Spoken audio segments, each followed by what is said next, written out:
Hey y'all, Sam Chen here. And this past week, the Iowa caucus wrapped up, at least on the GOP side, which means the 2024 presidential primary season is now in full swing. There are a lot of questions floating around about primaries and caucuses and how the process works. So if you're paying attention and watching this year's primary elections, here are 3 things that you need to pay attention to. Number 1, every state chooses how their primary process works. There are generally 3 kinds of primary elections that we're going to see. The first is what we call a closed primary. And all this means is you have to be a registered member of that political party in order to vote in that primary. Pennsylvania, for example, is a closed primary state. In Pennsylvania, if you want to vote in the Republican primary for president, you have to be a registered voter in the Republican Party. If you want to vote in the Democrat primary, you have to be a registered voter in the Democratic Party. Democrats can't vote in the Republican primary, Republicans can't vote in the Democrats primary, and independents can't vote in partisan primaries. This is what we call a closed primary election.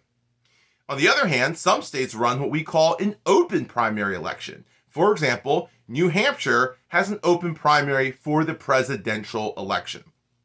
In an open primary state, it doesn't matter what political party you're part of or if you're an independent or unaffiliated.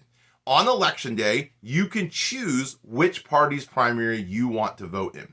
So you could be a Democrat and on election day asked to vote in the Republican presidential primary. Or you could be an independent and asked to vote in the Democratic Party's presidential primary. Now, you can't vote in more than one party's primary. You can't vote in the Democratic primary, the Republican primary, the Libertarian primary, and so forth. You can only vote in one party's primary, but you don't have to be a registered member of that party. And then lastly, there's this thing called a caucus, which we just saw in Iowa. And caucuses really aren't elections at all. You don't go to a polling place. What you do is you go to what we call caucus hall. And when you get there, you see candidates and surrogates of the campaign spread throughout the hall, giving speeches about why their candidate's the best choice for office. And if you support a candidate, you go and you stand in their area in the caucus hall. And you'll see caucus goers and staff members running around the hall trying to convince people to come and join their side. At the end of the caucus, they count up how many people are with each candidate, and that's how we get the results of a caucus. But no actual votes are really cast at voting machines. It's not an open primary or a closed primary. It's what we call a caucus. Now, as you can imagine, with different kinds of elections taking place in the primary, it creates different strategies for the campaigns. And that matters because how you would campaign in a closed primary state is very different than how you campaign in an open primary state. And that affects the results of those elections as well. Number 2, every state has their primary elections on a different day. The general election is always the first Tuesday after the first Monday in November, but states are allowed to decide when they want to have their primary election. And that matters because states vote in a different order.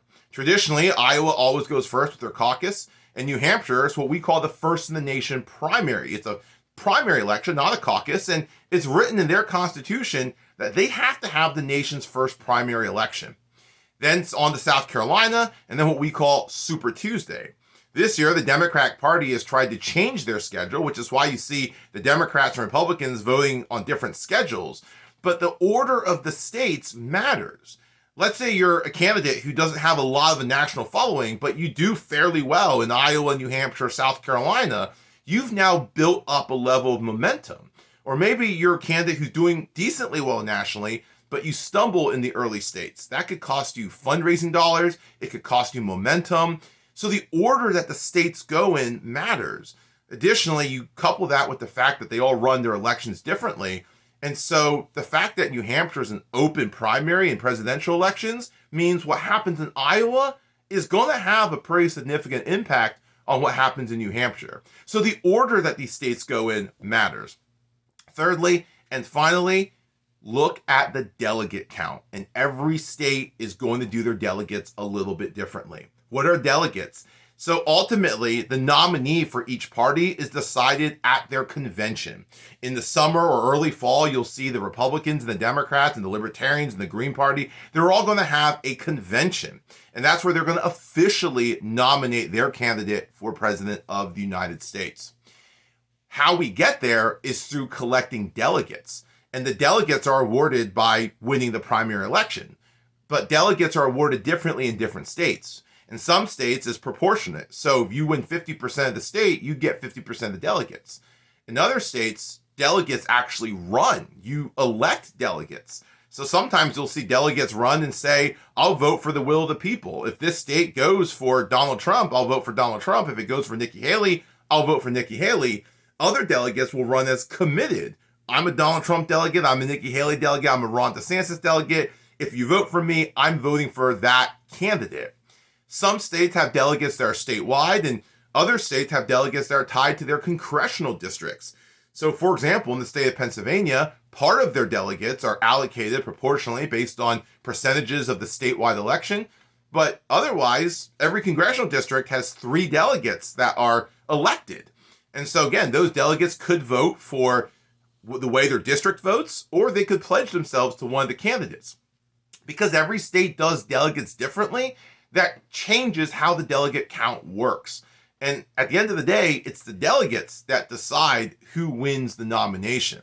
On the Democratic primary, there's these things called superdelegates, and these are elected officials or prominent Democrats, and they add on to the delegate count, which further complicates the math if you're voting in the Democratic primary.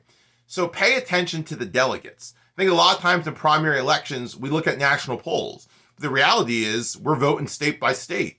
Every state runs their primary election differently. Every state votes in a different time. There's an order that the states vote in, and every state does their delegate count differently. Those 3 things will give you better insight into who's going to win the presidential primaries, how that whole thing works, and what we might see in these months ahead.